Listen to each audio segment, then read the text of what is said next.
ना समझ इश्क कितनी अजीब कहानी है ना हम दोनों की। आप अपनी मोहब्बत को पाना चाहते हैं और मैं अपनी मोहब्बत से दूर जा रही थी।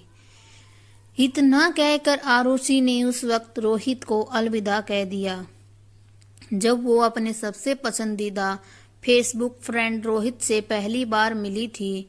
अक्सर इश्क या तो गलत वक्त पर होता है या फिर गलत इंसान से। आरुषि और रोहित की कहानी भी कुछ ऐसी ही है। आरुषि 19 साल की एक खूबसूरत लड़की जिसके गालों के डिम्पल किसी के भी दिल को मोह लें, जिसके चेहरे से नूर झलकता हो, जिसके बात करने पर उसके पतले अधरों के बीच से बांसुरी जैसे मोहक आवाज निकलती हो, जिसकी बड़ी बड़ी आंखों से निकलती सम्मोहन ऊर्जा उसके दीदार को और भी सुखमय बना देती हो, जिसकी हल्की सी उभरी हुई गुलाबी गालों में उसके लंबे बालों का स्पर्श होता हो। ऐसी लगभग 5 फीट कद वाली वो आकर्षक, खूबसूरत और स्लिम दिखने वाली लड़की जब फेसबुक पर किसी लगभग 5.4 फीट लंबा, गोरा और आकर्षक दिखने वाले लड़के को फ्रेंड रिक्वेस्ट भेजती है, तब यह कहानी नायाब मोड़ लेती है। रोहित 21 साल का नौजवान आरुषि का फ्रेंड रिक्वेस्ट देखकर उसकी प्रोफाइल चेक करता है। उसकी फेसबुक प्रोफाइल में जान न पाकर वो उसे नज़रअंदाज कर देता है। रोहित की फेसबुक डीपी और फोटोज देखकर ही आरुषि ने रोहित को रिक्वेस्ट की थी। शायद इसलिए उसी दिन शाम के वक्त आरुषि ने रोहित को मैसेज पर अंग्रेजी में एक कोट लिखकर भेजा। What is this and who are you? Arushi द्वारा भेजे गए अंग्रेजी कोट के रिप्लाई में रोहित ने पूछा, I am Arushi from Jaipur. I am Rohit from Prayagraj. Do you know me? Rohit Arushi से, no. Then why you have text me? बस यूं ही। क्यों नहीं कर सकते क्या? नहीं, ऐसा नहीं है। क्या करते हैं आप? B.Tech और तुम? BSc। आरुषि और रोहित में बेशुमार बातों का सिलसिला शुरू हो गया। लड़के अक्सर लड़कियों से बात कर ही लेते, फिर चाहे वो भले ही किसी और से मोहब्बत करते हों। इन बातों के दरमियान आरुषि और रोहित एक दूसरे की फोटोज आपस में शेयर करके एक दूसरे को अच्छे से देखते और पहचानते हैं। आरुषि रोहित से 3 साल छोटी और थोड़ी नादान भी थी। आरुषि रोहित को पसंद करने लगी थी, पर अपने पारिवारिक ड्रामे और परिवार के डर से रोहित से फोटोज के अलावा मोबाइल नंबर और व्हाट्सएप नंबर शेयर नहीं करती। वो डरती है कि कहीं कोई बवाल न हो जाए। रोहित के मन में भी आरुषि के लिए प्यार की भावना होती है, पर उसे इश्क नहीं कह सकते। यार, मैं आपसे एक बार मिलना चाहती हूँ। आरुषि ने रोहित से मिलने की इच्छा जताई। आरुषि बहुत भोली और प्यारी लड़की थी। रोहित आरुषि को अपने दिल के करीब रखने लगा था, पर दिल में नहीं, और इसलिए रोहित आरुषि से मिलने के लिए राजी हो गया। आई एम सो हैप्पी कि आप यहाँ जयपुर में सिर्फ मुझसे मिलने आए।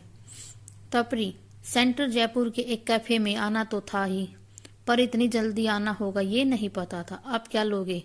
वैसे तो मैं चाय पीता हूँ, पर कैफे की हालत देखकर लगता नहीं कि यहाँ चाय मिलेगी, तो आई थिंक तुम्हें कॉफ़ी का ऑर्डर दे देना चाहिए। ओह, कुछ देर दोनों होठों को आपस में दबाकर चाय पीना है तो कहीं और चलें? जरूर, पर किसी गुमटी पर। कहाँ? मतलब किसी छोटी झोपड़ी जैसे चाय की दुकान या ठेले पर। Are you sure? हाँ, मुझे कोई प्रॉब्लम नहीं है, वाला इशारा करते हुए। वाह, क्या लाजवाब चाय पिलाई है यार तुमने आरुषि, सुपर्ब।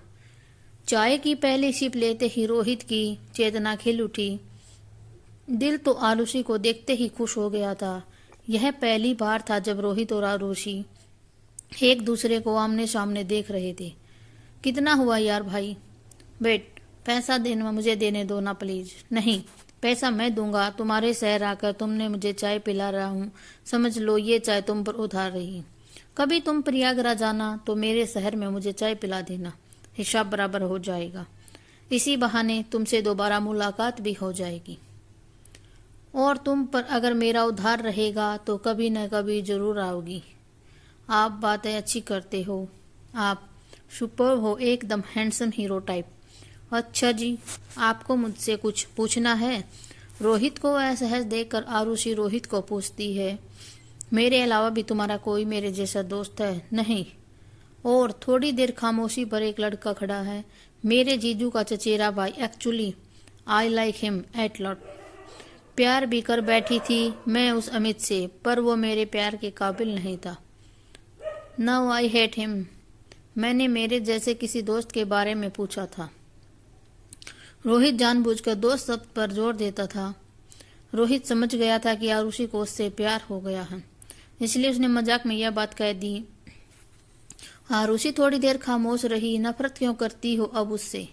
दरअसल उसे बात करने की तमीज नहीं है, वो पूरा का पूरा बदतमीज है। वो लड़कियों को कमजोर समझता है, उन्हें जलील करने की कोशिश करता है। पता है, वो तो मेरी दीदी तक से भी बदतमीजी कर गया था। और पता है, मेरे घर वाले भी मेरी शादी उसी से कराना चाहते हैं। एक्चुअली वो गुड लुकिंग है और नर्सिंग स्टूडेंट भी। जल्द ही उसकी जॉब भी लग जाएगी और काफ़ी रिच भी है। पर मुझे उससे शादी नहीं करनी है। भले ही मैं उसके डैशिंग लुक पर मरकर उसे प्यार कर बैठी थी, पर अब मुझे उससे नफरत है। मैं उससे शादी नहीं कर सकती यार, आप ही बताओ मैं क्या करूं? यू नो व्हाट, उसकी मम्मी तो मुझे ही बहू बनाने के सपने देख रही है। आपको पता है, अगर मेरी शादी उससे जबरदस्ती हो गई ना तो मैं भाग जाऊंगी। ओह, ये तो अजीब विडंबना में पड़ गई हो। मुझे लगा था तुम शायद मुझे सत्य पर जोर देने के बाद रोहित खामोश हो जाता है। हाँ, आप सही हो। क्या मतलब? दरअसल सच तो ये है कि पिछले कुछ महीनों से मुझे आपसे प्यार हो गया है। आप अच्छे हैं, बहुत अच्छे हैं, और सबसे बड़ी बात यह है कि आप गुड लुकिंग होते हुए भी घमंडी और बदतमीज नहीं है। आपको किससे किस की तरह से बात की जाए सब अच्छे से आता है। एक्चुअली पहले दिन से ही मैं आपको लाइक करने लगी थी। इससे पहले कि आरुषि कुछ और कहती, रोहित ने उसे अपने बारे में क्लियर करना ठीक समझा। देखो यार आरुषि, तुम बहुत खूबसूरत हो और बेहद अच्छी भी, पर मेरी लाइफ में पहले से ही कोई है। दरअसल आई लव हर। तुम्हें पता है, वो तुम्हारी तरह ही है, एकदम इनोसेंट और बेहद खूबसूरत। पर मेरा एक तरफा प्यार है और लव एट फर्स्ट साइट भी। वो मुझे बिल्कुल भाव नहीं देती, फिर भी मैं उसे पटाने के लिए हर छोटी बड़ी कोशिशें करता रहता हूँ। बावजूद इसके वो मुझ पर कभी ध्यान नहीं देती। रोहित के उसकी किसी और से मोहब्बत कन्फेस करने के बाद आरुषि के मन में आघात जैसा लगता है। वो रोहित को चाहने लगी थी, पर कुछ वक्त की बातों के दौरान ही आरुषि का मन दुखी हो गया। थोड़ी देर बिल्कुल चुप रहने के बाद आरुषि कहा कि प्रयागराज की ही नहीं, महोबा की। दरअसल वो मेरे कॉलेज में ही है। फिर बातें करो, उससे दोस्ती करो, अपने दिल की बात कहो, कहीं किसी कॉफी शॉप पर ले जाओ। हाँ हाँ हाँ, हंस क्यों रहे हो आप? मैंने कोई जोक मारा? अरे नहीं, दरअसल बताया ना मैंने, वो मुझे बिल्कुल भाव नहीं देती। उसके मन में मेरी बहुत गलत तस्वीर बन गई है। वो मुझे आवारा और बदतमीज समझती है, बिल्कुल वैसे ही जैसे तुम अमित को गलत समझती हो।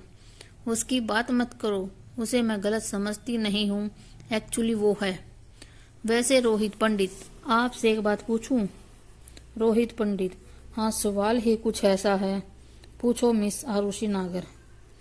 उसका नाम क्या है? बस इतनी सी बात? जानवी, नहीं, इतनी सी बात नहीं है। और सरनेम? ओह अच्छा, तो इसलिए तुमने रोहित पंडित बोला मुझे। हाँ, वो भी सेम कास्ट की ही है, द्विवेदी है।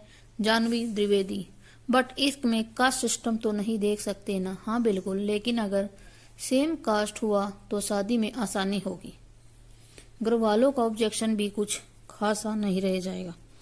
और वैसे भी आप रोहित पांडे हैं और वो जानवी द्विवेदी। बस एक बार अच्छे से आप अपनी इंजीनियर पूरी करके एक अच्छी जॉब ले लीजिए और फिर जानवी के पापा से जानवी का हाथ मांग लीजिए। इतना आसान नहीं है। फिर जानवी को मैं पसंद रहूंगा, तब तो वो मेरे फेवर में घर में हाँ बोल पाएगी। शायद कभी नहीं। देखना, वो एक दिन जरूर मानेगी, क्योंकि मुझे पता है आप दिल के बहुत अच्छे हैं, दिखते भी अच्छे हैं, पढ़े लिखे इंजीनियर हैं, कोई कमी है नहीं आप में। देखिएगा एक दिन जानवी का दिल जरूर पिघलेगा। अच्छा जी, काश ऐसा हो पाता कभी। तुम्हें पता है बेपनाह मोहब्बत है मुझे उससे, पर वो नहीं समझती। खैर, बात तुम्हारी लाइफ की ट्रेजेडी से शुरू हुई थी और अब मेरी लाइफ की ट्रेजेडी में आ गई। जाह्नवी के दिल का तो नहीं पता, पर मैं क्या जान सकता हूँ कि अमित का भी दिल पिघला था कभी आरुषि के लिए। आरुषि थोड़ी देर मौन रही। रिक्शा रिक्शा, रोहित तेजी से चिल्लाता है रिक्शा के लिए। इतनी जल्दी जा रहे हो? स्टेशन अभी तो 2 घंटे बचे हैं आपकी ट्रेन रवाना होने में। हाँ, जाना तो पड़ेगा क्योंकि ये शहर मेरा नहीं, किसी अमित का है। क्या आप भी? अमित से मैंने कभी बात नहीं की। आरुषि रोहित के ऊपर के सवाल का जवाब देती है। बिना बात किए ही उसे जज कर लिया कि वो बदतमीज है। किसने बताया तुम्हें उसकी शख्सियत के बारे में? मैं दीदी के घर रही हूँ, मैंने देखा उसका घमंडीपन और दीदी ने भी बताया है।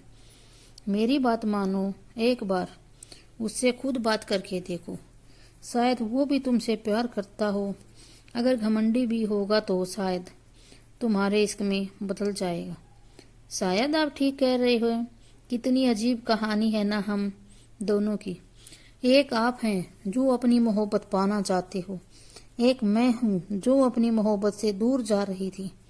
आरुषि अमित को नहीं समझ पा रही थी और जाह्नवी रोहित की अच्छाइयों को नहीं पहचान पा रही थी।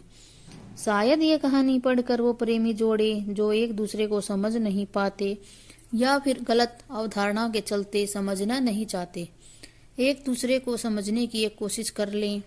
अमित और आरुषि का क्या हुआ वो उनकी आगे की किस्मत थी, और रोहित को जाह्नवी मिली या नहीं मिली ये रोहित या जाह्नवी ही बता सकते हैं। काश मैं इस कहानी में रोहित और जाह्नवी को मिलवा पाती।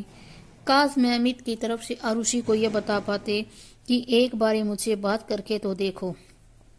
इस कहानी से मैं जाह्नवी और आरुषि को बताना चाहता हूँ कि जरूरी नहीं हर वो लड़का जो तुमसे प्यार करता है, जिसके प्रति तुमने अपने मन में गलत अवधारणा बना ली है, वो सच में गलत हो। Thanks for watching.